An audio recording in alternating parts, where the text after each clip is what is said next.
कुछ बातचीत होगी, कुछ होगा चर्चाओं का दौर। इसीलिए तुम्हें चाय पे बुलाया है।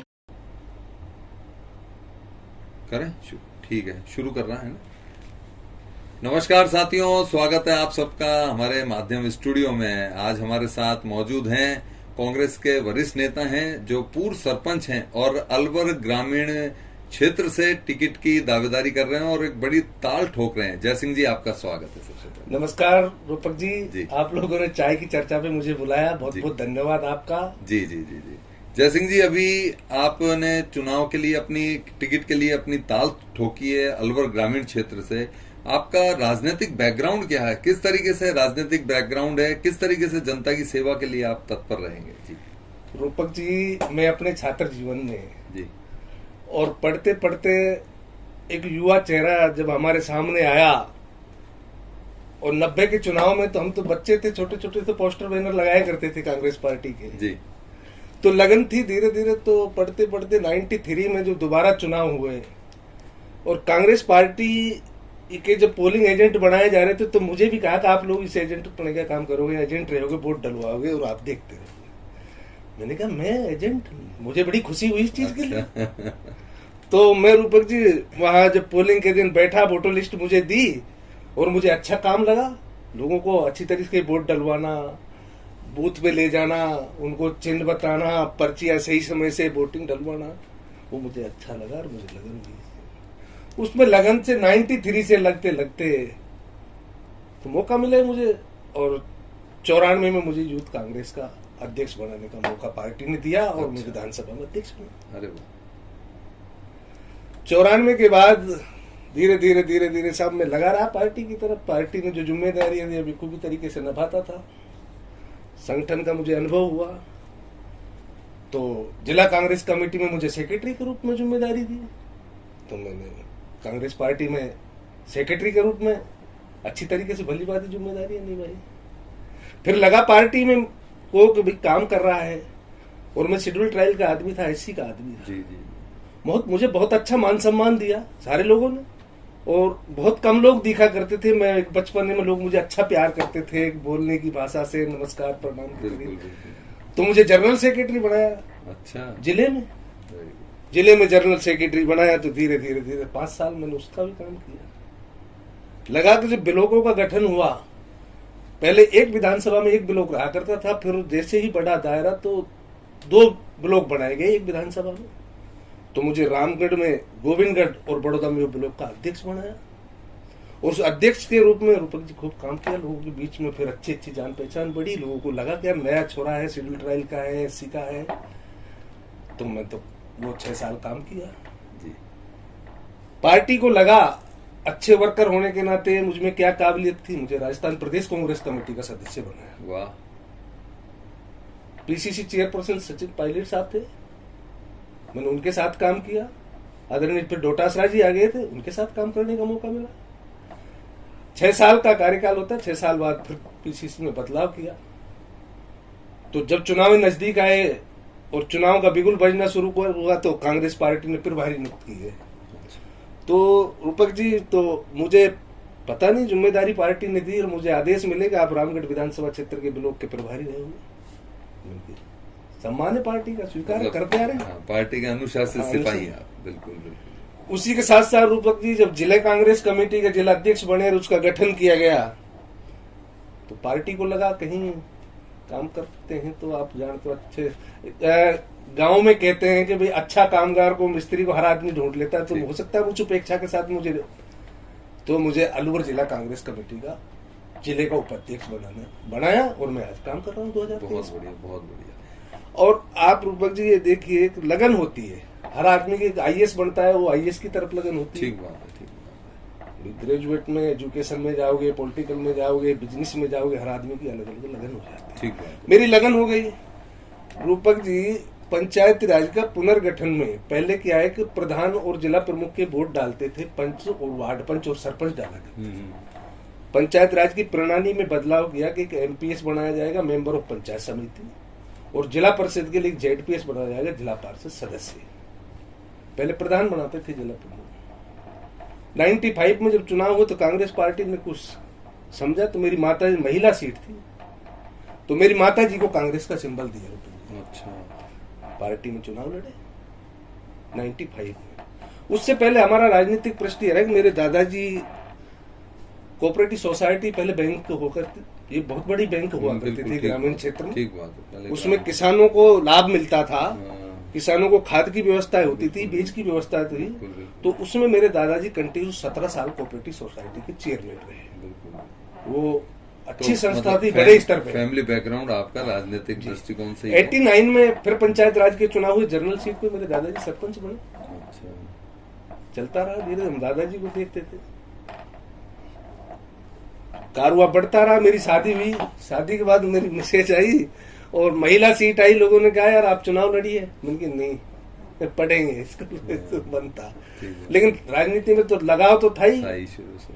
तो रूपक जी, मेरी मिसेज को जनरल सीट पे जनता ने चुनाव जिताया, अच्छा, जनरल सीट पे। बहुत बढ़िया। ऐसी कैंडिडेट ऐसी होने के candidate। बाद बड़ी बात है, बड़ी बात है। और उनके साथ मेरी मिसेज के साथ एक सरपंच वो थी, मैं उनके प्रतिनिधि, उनके साथ काम करने का मौका मिला। बिल्कुल ठीक बात है। और कहीं लगा जनता को, उनके साथ जो काम किया, मेरी कार्यशैली थी, जनता के बीच में जाया करते थे और काम करते थे, गरीब के मदद करे, इंदिरा आवास को लेकर थी, आप ये पालनहार योजनाएं थी, आपके वृद्ध पेंशन नहीं थी उस वक्त तो विधवा पेंशन विधवा थी। पेंशन थी। तो इन गरीब लोगों के साथ हमेशा हमारा जुड़ाव रहा है, हम इनके दुख दर्द में हमेशा बहुत शामिल बढ़िया, हुए। बिल्कुल। जमीन फिर मौका मिला 2015 में, फिर जनरल सीट आई, तो जनता ने मुझे चाहा, फिर मुझे मौका दिया 2015 से और 20 तक, और मैंने सरपंच, अच्छा, मैं जनरल सीट पे मुझे सरपंच बनाया। बहुत बढ़िया, वेरी गुड। ये हमारा कार्यकाल है, आज भी कांग्रेस में काम कर रहे हैं। बिल्कुल बिल्कुल। अभी आप ग्रामीण क्षेत्र से जयसिंह जी टिकट मांग रहे जी। हैं, और ग्रामीण क्षेत्र से मौजूदा विधायक जो हैं इस समय, वो टीकाराम जूली हैं, जी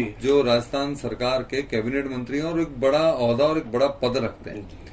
तो क्या आप इसको चुनौती के रूप में स्वीकार नहीं कर रहे हैं क्या, कि आप टिकट वहां से मांग रहे हैं जहां राजस्थान सरकार का कैबिनेट मंत्री खुद इस समय मौजूदा विधायक है, और जो टिकट की दावेदारी उनको करने की आवश्यकता भी नहीं है क्योंकि इतने बड़े पद पर हैं डेफिनेटली। तो क्या आप इसको चुनौती नहीं मान रहे क्या, इतने बड़े पद से कोई? रूपक जी क्या बात कर रहे हो आप? मुझे आप एक बात बताइए, जी पार्टी में कार्यकर्ता का बड़ा पद होता है, हम हमारे पीछे ही तो नहीं, हैं। कार्यकर्ता का पद तो बड़ा होता है, लेकिन जो बड़ा हो जाता है पद से, वो तो फिर आपने देखा है चुनाव काफी देखे, बड़े ही तो हारते देखे हैं। हाँ, क्या- बड़े हारे हैं ना, आपके सामने आ रहे हाँ, हैं। नहीं, ये बात भी कह रहे आप सही कह रहे हो। हाँ, जनता जनार्दन जनता होता है। जनार्दन, ये फैसला जनता का, नहीं लेकिन तो पार्टी में सबसे बड़ा कद होता है नहीं, ना वो। आपके लिए भी एक चुनौती तो होगी ना, लोग आपको कहते भी होंगे हाँ, यार, लोग जूली के साथ लोग मांग ये रहे। लोग ये कहते, मैं क्या था दरअसल, देखा कि आप लोगों का स्टूडियो वगैरह देखते रहते हैं, यूट्यूब देखते जी, रहते हैं, जी। फेसबुक वगैरह देखते बिल्कुल, रहते हैं, तो जब चलती हैं चर्चाएं कि भाई जाटव, ये जाटव कांग्रेस का कोर वोट, हाँ, ये जाटव बीएसपी की तरफ क्यों गया, हाँ, मेरी भी लोगों से चर्चाएं होती हैं, हाँ, हाँ, क्योंकि हमारे काफी संगठन बने हुए हैं, हम्म। समाज के संगठनों में बात होती है, तो ये कहते हैं कि भाई देखो, ग्रामीण क्षेत्र और अलवर ग्रामीण, अलवर जिले का अलवर ग्रामीण विधानसभा क्षेत्र एक सेंटर पॉइंट है, बिल्कुल बिल्कुल।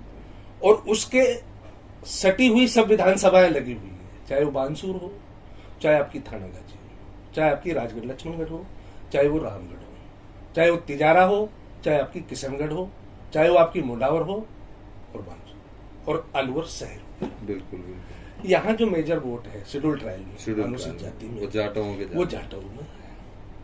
और मैंने ये देखा है कि ये परिसीमन 2008 से शुरू हुआ, और 2000 में माननीय आदरणीय टीकाराम जूली जी को यहाँ प्रत्याशी के रूप में उतारा, और उस वक्त जीत हुई। और जूली जी अनुसूचित जाति में मेघवाल समाज से आते हैं, मैं जाटव समाज से आता हूं। बिल्कुल बिल्कुल। नहीं तो कहीं ऐसा तो नहीं है कि जातिगत समीकरण की यदि अपन बात करें या राजनीतिक उठापोह की बात करें, तो कहीं ऐसा तो नहीं है कि जाटव समाज को आप शेड्यूल ट्रायल में ही आप जाटव और मेघवाल समाज को अलग करते जा रहे हैं, तो जाटव समाज एक बहुत बड़ा एक वोट बैंक है कांग्रेस जी, का। जी, जी, तो जी। कहीं आप ये भी तो नहीं मान रहे कि भाई इस तरीके की यदि भ्रांतियां, इस तरह की भावना रहेंगी तो कहीं ऐसा ना हो जाटव समाज कांग्रेस का कहीं नुकसान कर दे। इसका तो आपके सामने बहुत बड़ा प्रमाण नहीं, है। जैसे बसपा का कोई, मैं रूपक जी मैं बताता हूँ, जी जी, इसका आपके सामने एक प्रमाण है अलवर ग्रामीण। हाँ, आपने देखा 3 चुनाव हुए, हाँ। तीनों में कांग्रेस पार्टी ने मेघवाल को टिकट दिया, हाँ मेघवाल को आदरणीय जूली जी को दिया, बिल्कुल। और 2 बार जीते। बिल्कुल ठीक बात। बीजेपी ने गेम करके देखा, हाँ वहां भी 2 बार मेघवाल को दिया। जगदीश संपत राम जी भी मेघवाल चाहते हैं और रामकिशन वर्मा जी भी बिल्कुल, मेघवाल। मेघवाल। वह जयराम जाटव पे एक बार दाव खेला पार्टी ने। खेला था। आपको पता है जीत हुई? जीत हुई। वो जाटव के नाते जीत ओके ओके ओके हुई ना? अच्छा, जाटव समाज का जो है उनका अपना अलग है, अलग है। अलग दायरा है। अब आप देख रहे हो, सुनो, अच्छा अच्छा। आपने देखा है कि तिजारा की सीट हम्म बीएसपी के खाते में गई ना? आपको पता है किशनगढ़ की सीट बीएसपी के खाते में गई।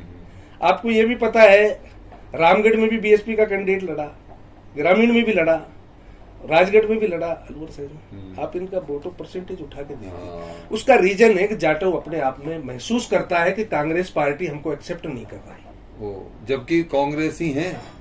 ये मेजर वोट कांग्रेसी, कोर वोटर कांग्रेसी, ये वोट ही कांग्रेस का कोर वोट है कोर वोट है और निर्णायक वोट है हर निर्णायक विधानसभा। वोट है, निर्णायक वोट है, लेकिन अपने आप को ठगा महसूस किया। लेकिन मैं तो आज पार्टी से उम्मीद करता हूँ, जी, पार्टी के सामने है सारी जी, चीजें। जी। जैसे सर्वे चल रहे हैं, जैसे बताया जा रहा है, एआईसीसी का भी सर्वे हो रहा है, आपके पीसीसी का भी सर्वे हो रहा है, और बड़े स्तर पे नेता भी अपना अपना सर्वे करा रहे हैं। आपको भी पता होगा ठीक- चर्चाओं में जो ठीक सुनते हैं, बात। वहां वो चीजें निकल कर आ रही है। अब की बार जाटव, आप किसी भी जाटव को टिकट दे दो, ओके, ये तो आप भी देख रहे हो, हाँ, सुन रहे हो, बिल्कुल किसी भी बिल्कुल आ जाटव रहा को है, एक दे दो। अलग तरीके का वोट बैंक बना और हुआ है।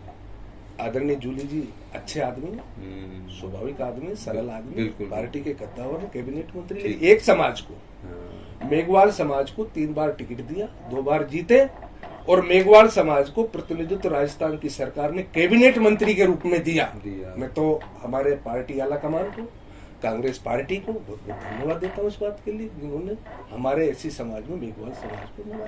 ठीक है। उसके साथ साथ एक चीज और कहूंगा, जी, आज जूली जी बहुत बड़े कद के आते हैं, कैबिनेट मंत्री हैं, बड़े चेहरे हैं, बिल्कुल बिल्कुल।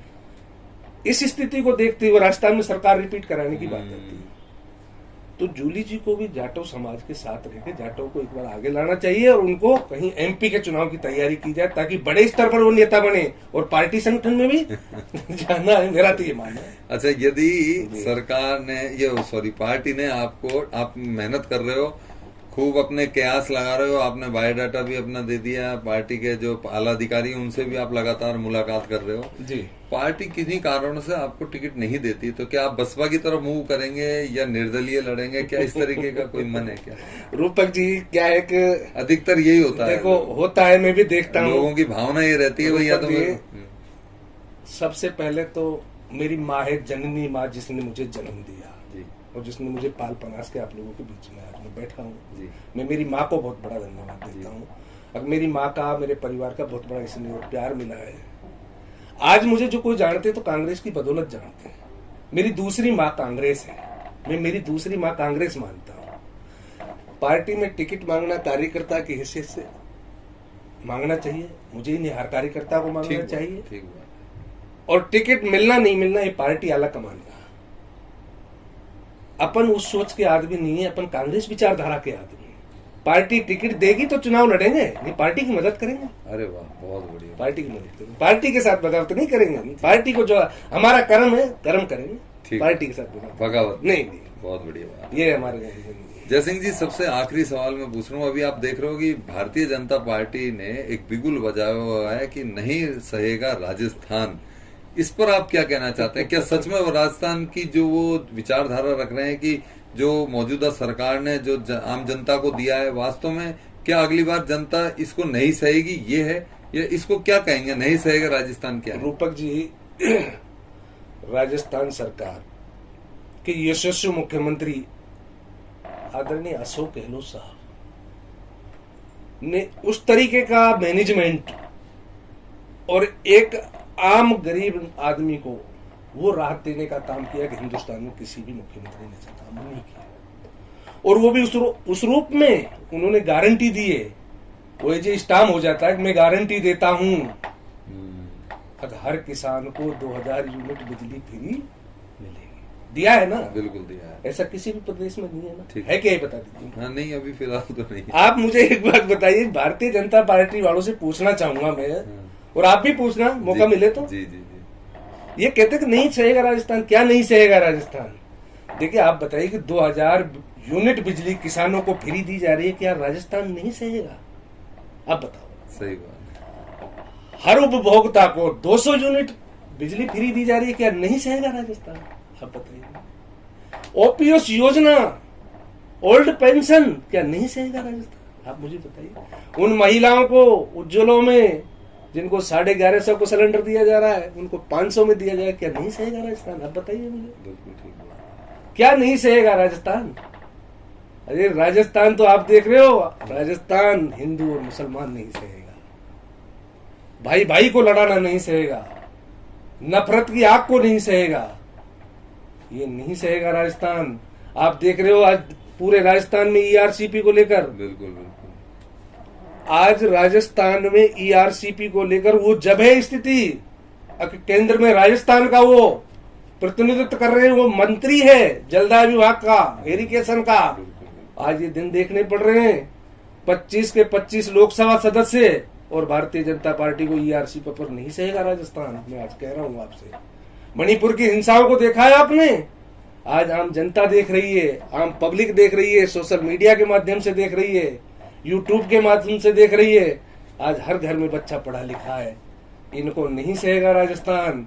आज राजस्थान सहेगा, भाई भाई को सहेगा, एक मोहब्बत प्यार को सहेगा, योजनाओं को सहेगा। मैं कह रहा हूं आपसे, एक ही चीज है, कितनी अच्छी योजनाएं सरकार ने दी हैं और ये सरकार ने जमीन पर उतारी है, सबको इम्प्लीमेंट, ग्राम और किसान मजदूर को सबको इसका फायदा मिल रहा है। रूपक जी क्या पूछोगे? नरेगा नहीं होता ना, कोविड में क्या हालातें हुई थी गांव के रहने वाले लोगों की, वो बेचारा खड़ा रहा, संघर्ष की लड़ाई लड़ता रहा, वो नरेगा ने रोका उनको रोजगार के लिए। 100 दिन का रोजगार बढ़ाकर 125 दिन का नरेगा में रोजगार आज गरीबों को और गांवों में दिया है, क्या नहीं सहेगा राजस्थान? सोचो आप लोग। बिल्कुल ठीक बात। राजस्थान में सरकार रिपीट होने जा रही है, मैं कह रहा हूं उस चीज को, लेकिन जो एंटी इनकम्बेंसी है वो जनता के बीच में न सरकार के खिलाफ है, न गहलोत साहब के खिलाफ। ठीक है। जो आपको भी पता है, मुझे बताने की जरूरत नहीं, जो सिटिंग एमएलए हैं उनके खिलाफ ये है। मैं ये कह रहा हूं कि अगर कुछ टिकटें चेंज कर दिए जाएं और इनको संगठन में काम करना चाहिए, क्योंकि आज जो पहचान है हमारी, कांग्रेस की बदौलत पहचान है। आज हमको कांग्रेस के नाम से जानते हैं लोग, आज मंत्री हैं तो कांग्रेस के नाम से जानते हैं, कार्यकर्ता हैं तो कांग्रेस के नाम से जानते हैं। ठीक है। रूपक जी मेरा तो ये निवेदन है, हाँ ये चाहिए कि आला कमान जो करेंगे इनको सरकार रिपीट करानी होगी, तो पूरा सर्वे को भी देखेंगे, आदमी जिताऊ कैंडिडेट भी देखेंगे, समाज का भी देखेंगे, जो कुछ निर्णय होगा जनता के हक में होगा, प्रत्याशियों के हक में होगा, कांग्रेस के भले के लिए होगा। बिल्कुल। देखिए हमारी तरफ से बहुत आपको अग्रिम शुभकामनाएं हैं, आप ऐसे ही आगे बढ़ते रहें, जनता की सेवा करते रहें। आप स्टूडियो में आए, आपका बहुत बहुत धन्यवाद। बहुत बहुत मैं आपका बहुत बहुत शुक्रगुजार हूँ रूपक जी कि मुझे भी मौका मिला। मैंने सोचा नहीं था कभी स्टूडियो में भी हमें बैठना पड़ेगा। मैं तो आभार व्यक्त करता हूँ आपका, अगर आपने कम से कम से चर्चा तो की। मैं तो देखता कि लोगों के कहाँ से आते हैं, क्या है कि नहीं, मुझे क्या पता, आज हमें भी मौका मिलेगा। बहुत बहुत धन्यवाद रूपक जी, आपने आज हमको आपके साथ बैठने का मौका मिला और आपने हमसे कुछ सवाल पूछे, हमने आपको जो जवाब दिए हैं ये जनता के बीच में इम्प्लीट कीजिए, कांग्रेस पार्टी को मजबूत कीजिए। नमस्कार। कुछ बातचीत होगी, कुछ होगा चर्चाओं का दौर, इसीलिए तुम्हें चाय पे बुलाया है।